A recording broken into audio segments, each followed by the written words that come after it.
Hello et bienvenue dans une nouvelle vidéo.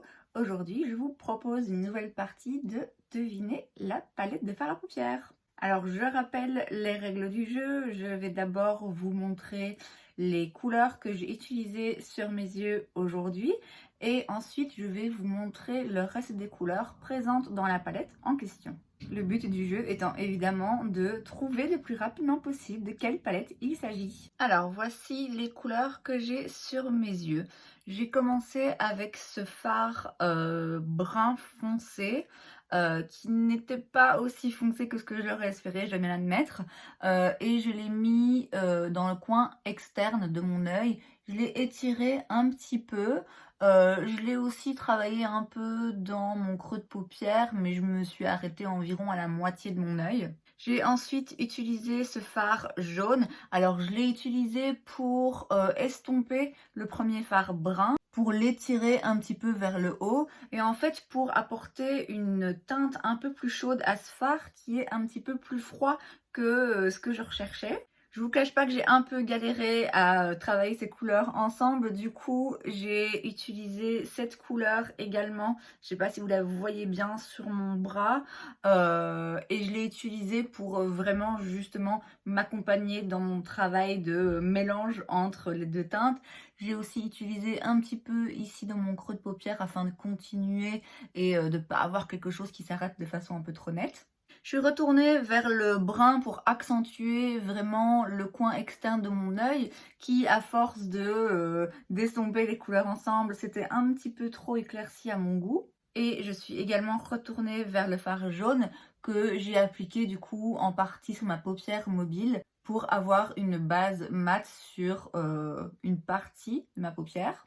Et enfin, j'ai utilisé ce fard métallique avec mon doigt. Alors j'ai d'abord appliqué avec mon doigt en vraiment en appuyant bien, en déposant le plus du côté métallique justement du fard ici vers l'intérieur. Et pour le reste de l'œil, j'ai plutôt étiré et frotté un peu. Et donc comme ça, vous voyez, on voit toujours le côté métallique, on voit toujours de la lumière sur le reste de la paupière, mais c'est un peu plus discret par rapport à l'intérieur ici qui est beaucoup plus métallique et beaucoup plus visible. Pour le dessous de mes yeux, j'ai fait à peu près la même chose. C'est quasiment tout le temps ce que je fais en fait. Donc du coup, j'ai pris le fard brun que j'ai mis le long de mes cils, vraiment vraiment très près de mes cils. Je l'ai ensuite un petit peu estompé avec le fard jaune que j'ai étiré un petit peu plus vers l'intérieur. Et ici, j'ai mis un tout petit peu du fard métallique parce que je voulais un petit peu de lumière en plus au coin interne. J'ai utilisé ce crayon de chez Sephora.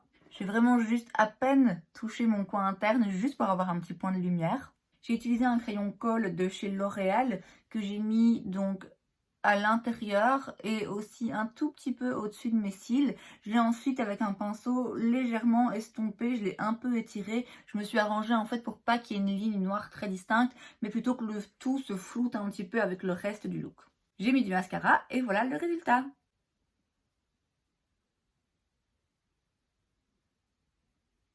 Et voici les 5 fards restants présents dans cette palette de fard à paupières. Donc vous avez deux autres mats qui sont quand même assez ressemblants. Celui-ci est juste un petit peu plus foncé. Et vous avez trois autres teintes métalliques. Il y a donc dans cette palette 9 fards, 5 mats et 4 métalliques. Alors, est-ce que vous avez deviné? Il s'agit de la Topaz Obsession de chez Huda Beauty. Voici à quoi elle ressemble. J'ai donc utilisé, comme je disais, ces deux fards ainsi que celui-ci un tout petit peu. Et c'est ce fard métallique que j'ai sur ma paupière mobile. Alors, c'est pas d'après moi la meilleure palette qu'Huda Beauty ait créée.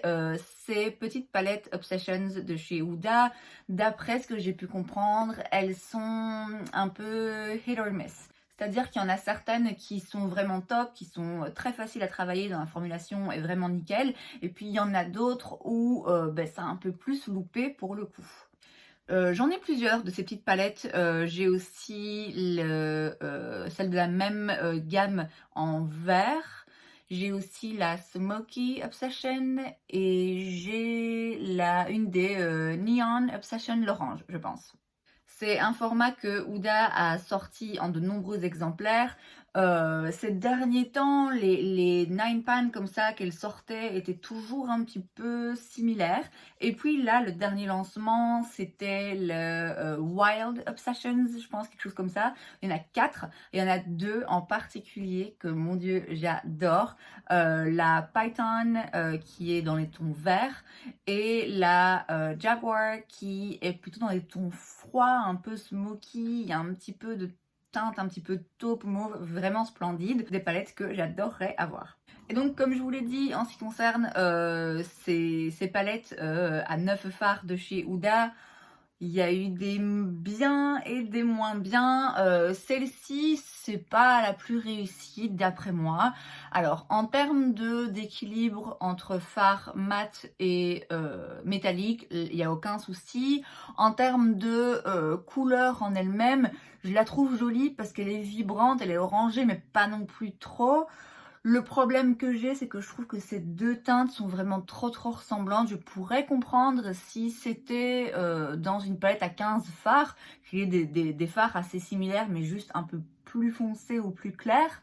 Là, en l'occurrence, quand vous avez déjà que 9 fards, entre guillemets, en avoir 2 qui sont très similaires, bon, c'est pas top. En ce qui concerne la formulation, comme je vous l'ai dit, j'ai un peu galéré à les travailler en ce qui concerne les mats. Celui-ci, je trouve qu'il est vraiment pas aussi intense qu'il n'en a l'air. Vous voyez, il n'est pas hyper facile à travailler non plus. C'est pas en soi une mauvaise palette, hein. Voilà, j'ai réussi à faire un look qui me plaît, mais c'est vrai que c'est pas les fards mat les plus faciles à travailler. Les métalliques, par contre, c'est vraiment ces teintes-là qui pour moi valent le coup. Celle-ci en particulier, elle est vraiment très spéciale. Elle est limite un peu duochrome en fait. Je sais pas si vous verrez, elle a un sous-ton qui varie du chaud au froid. Il y a vraiment plein de petites nacres qui reflètent différentes couleurs. C'est vraiment une très jolie teinte. D'après moi, c'est la plus jolie de la palette.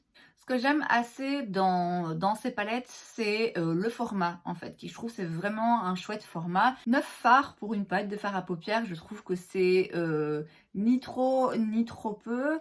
Ça offre quand même la possibilité de créer différents looks sans non plus vous noyer sous une tonne de différentes teintes.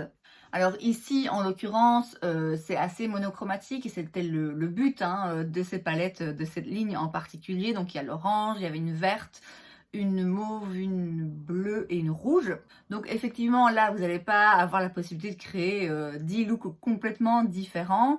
Moi, d'habitude, je me concentre plutôt sur les oranges. Celui-ci, je ne l'avais jamais utilisé. Donc, une nouvelle fois, je suis assez contente d'avoir fait ce petit jeu avec vous puisque ça m'a forcé à utiliser d'autres teintes dans cette palette. Donc comme je disais, le format pour moi il est vraiment top, 9 teintes c'est juste bien, la palette est petite, elle est facile à transporter, il y a également un miroir, je vous le dis si ça vous intéresse, moi je m'en fous un peu, d'ailleurs j'ai jamais décollé le sticker là, mais je sais qu'il y a des gens pour qui c'est très important qu'il y ait un miroir dans les palettes, donc il y a un miroir. Alors en soi, est-ce que c'est la palette que je vous recommanderais dans la marque d'Huda Beauty ? Non, pas forcément. Ceci dit, comme je l'ai mentionné, j'aime cette palette, je l'ai déjà utilisée plusieurs fois et j'aime assez le look que j'ai créé aujourd'hui. Si vous trouvez parmi cette gamme une couleur en particulier qui vous parle, une harmonie de couleurs dont vous tombez amoureux, alors foncez parce que voilà, vous n'allez pas non plus être déçus, c'est pas une mauvaise palette, elle coûte ces palettes-là 30 €. Voilà, je trouve que le prix est pas excessif, c'est pas donné, mais c'est pas non plus excessif pour une palette. Donc en soi, pas du tout une mauvaise palette, juste pas la plus facile à travailler. C'est donc tout pour cette vidéo, j'espère que vous l'avez aimée. Si c'est le cas, n'hésitez pas à laisser un like. Vous pouvez aussi vous abonner à ma chaîne parce que c'est gratuit, donc pourquoi pas. Et moi, je vous vois la prochaine fois. Bye!